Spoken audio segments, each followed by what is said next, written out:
We will get emails from our quartermaster who will remind us to make sure that we get our winter weather uniforms ready in order. If we need any long sleeves or turtlenecks, maybe winter pants, the sweaters, they will call us, send us that email ahead of time to make sure that we get that stuff ready and it's ready for the. Typically what we'll do is we'll go to a modified shift where we will go to a modified response. So we'll do 12-hour shifts. Some of the officers, most of our officers live outside of the city, and so we will make sure that they get housing and food, and we'll rotate into a 12-hour shift to make sure that our officers are prepared for that storm when we get full coverage. Don't go out on the roads unless you have to.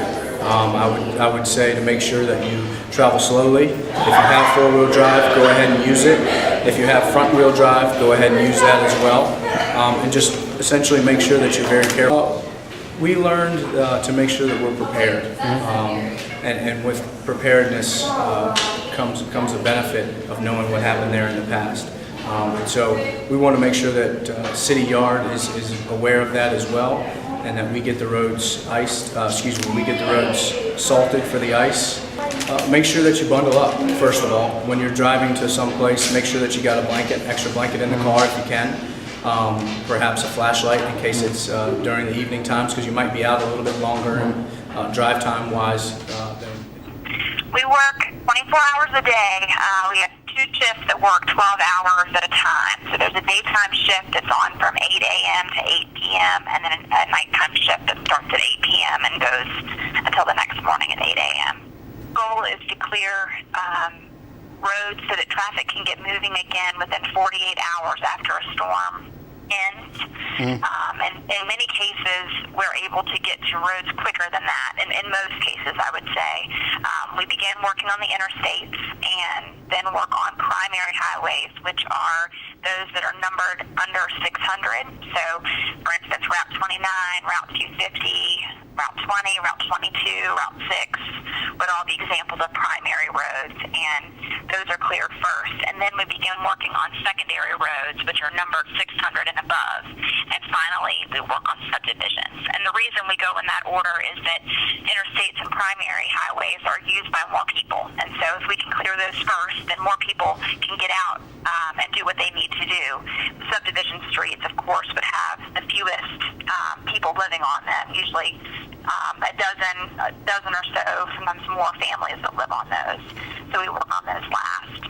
A site called 511virginia.org, and that's a system that we use. We input data behind the scenes, and it is displayed there in text views as well as on a map. And there is a 511 app that you can download on iPhone and Android that will provide you information on weather conditions. And VDOT is also on Facebook and Twitter. Facebook is a statewide account, so the information there is not going to be as detailed. As you've seen, each district at VDOT has their own Twitter account. So here in our area, it's VADOT Culp, which is for the Culpeper District. I advise that people prepare for winter. Make sure you have an emergency kit in your vehicle in case you were to get stranded. And this could include things like blankets and warm clothes, water and food, flashlights, a scraper for your car windows, and a shovel.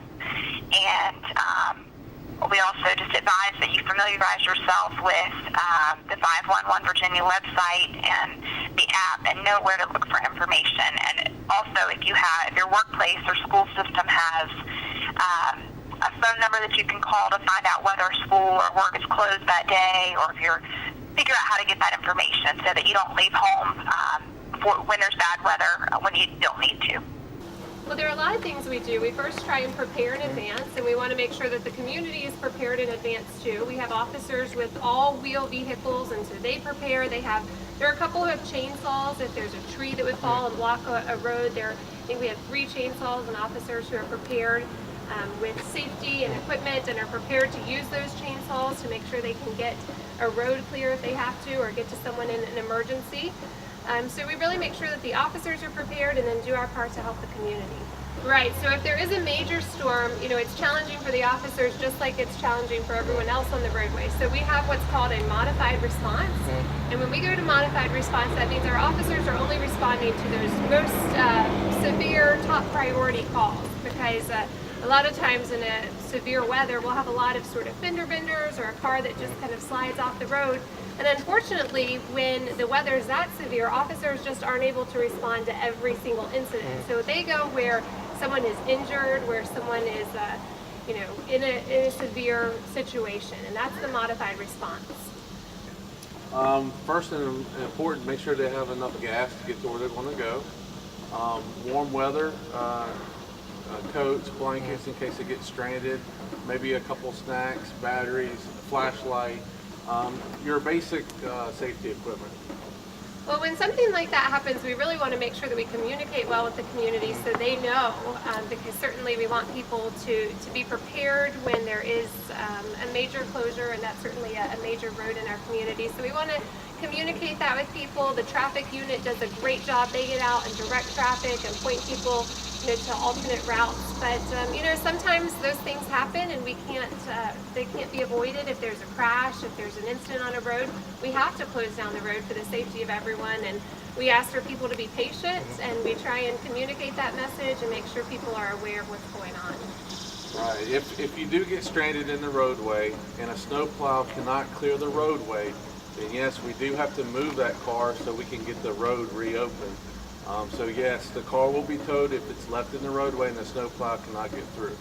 And so what we would really ask people to do, because that does happen, and what we really want people to do is prepare in advance. We hope that you're not traveling, in these most severe times during a storm, but you're able to get home, and if you don't have to, the best advice is just to stay off the roadways. And so sometimes these storms hit pretty quickly and people are on their way home and they do get stranded, and we certainly understand that, but the plows have to clear the road. But we would encourage people to stay home if possible. So, like, during a snowstorm, what kind of shifts does the whole department do as during the storm? Well, we really sometimes have all hands on deck. We have we have a daylight shift, an evening shift, and a midnight. So they are always working, regardless of what time of day it is, there are officers who are always working. And if it's severe weather and there are a lot of calls for service and we're very, very busy, then sometimes officers will come in early or they'll stay later to kind of help each other throughout the day.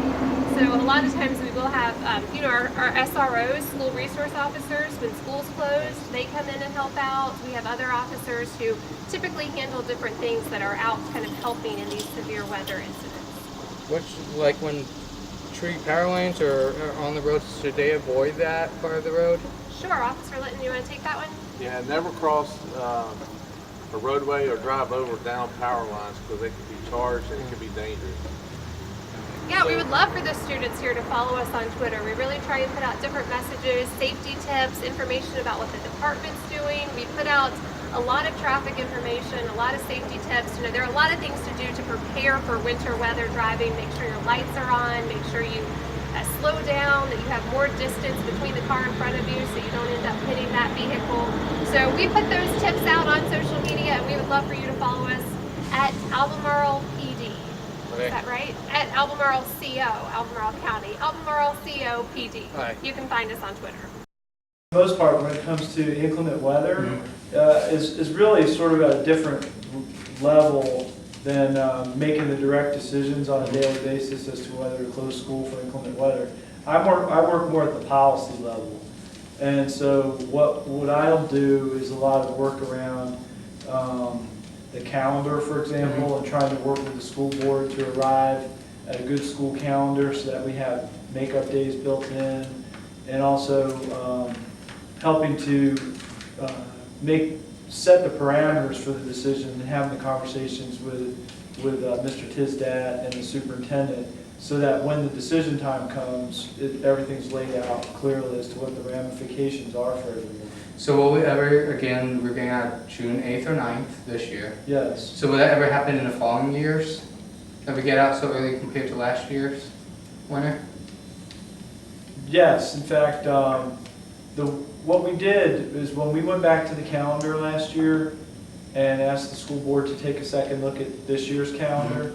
And we built in the 5 days, and we said, we have those 5 days that you can make up, and then after that, we're just going to use the amount of time that we bank based on the length of our school day. I think that it's going to work so well that that's the calendar that they'll always use.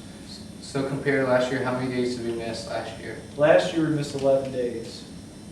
With like, And so the way it works is, the first 5 that you miss, you have to make up those days one after the other. This is based on state guidelines.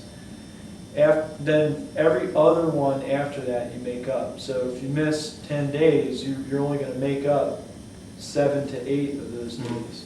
And then then actually when you go further out, you're forgiven the next 5 days, and then you start to make them up. so like so if we're under a state emergency, do we have to make up those days that we missed if we're under a state emergency? Well, that's interesting because there is a policy at the state level where they're supposed to grant relief if you apply for a waiver and say we were under a state emergency during the time that we were closed, so will you please let us not make up those days? And I contacted the State Department about that last year. But you really have to be able to demonstrate that you have gone to a lot of extreme lengths to make up time before they'll waive any of the time. So, for example, things like coming to school on a Saturday, adding time to every single school day so you can build it up. Even last year, Virginia Beach did a lot of those things to try to make up the time, and then they applied for a waiver, and they still weren't granted the waiver. So we hadn't really done anything, and we were asked, I called just to say, can we get this waiver? And the person I talked to in policy said, don't waste your time. Because you actually have to go to the state school board and present and say, can we get this? So it wouldn't have been worth it. Yeah. So like, for example, last year, was it like hard to schedule the makeup days since we missed those 11 days? It wasn't hard. It was painful, I think, for everybody because, as those last days kind of drag out, it's getting warmer outside. People were planning, they have vacations that they plan. There are a lot of ramifications for families when you just keep pushing the school days out farther. And the other piece is that people begin to wonder, what are we doing here at the school level? Now, I do think teachers do the best they can to extend the curriculum and give kids learning opportunities. But people do say, well, why do we continue to make up these days? So like, I heard last year that you were trying to consider Saturday school. What stopped you from making that decision? Well, what we did, Jack, is we went ahead and put out a survey. I don't know if you remember that. Yeah. And just said, here's some things the school board is thinking about as possibilities. And the one with Saturday school, I mean, that was a failure. People just voted it down in the survey pretty quickly. And as a teacher, I taught in Virginia Beach, and there were a couple times where we were teaching on Saturdays, and about half the students show up, if that. Yeah. Right. And so what time does that, like, do you fall under what time it gets, like, updated and stuff? Let's see. We usually have the decision made, if we're making it in the morning, we'll make the decision, I think we make it by 6 o'clock, and then all that stuff starts to roll. And so I would say typically by 6:30, it ought to be posted by then. What's your winter predictions for this coming winter? My winter prediction, for some reason, I think we're going to keep seeing the wintertime start, like the cold weather and the snow start a little later every year. Yeah. I don't know why I think that, because that's what's been happening. And then finish later. So I think we're going to have a relatively snow-free up until around the winter holidays, and then it's going to start to snow. Biggest thing when you're shoveling snow, make sure that someone knows where you are and someone's checking right. The biggest tragedy that we see with that is people go out to shovel snow, they collapse, and no one knows they're there. And if we had gotten an alert earlier, we may have been able to intervene and help them. So you want to make sure that you have a gallon of water per person for at least 3 days. I would plan for a week. That way you know you have plenty of water. Typically it's auto accidents, people sliding off the road.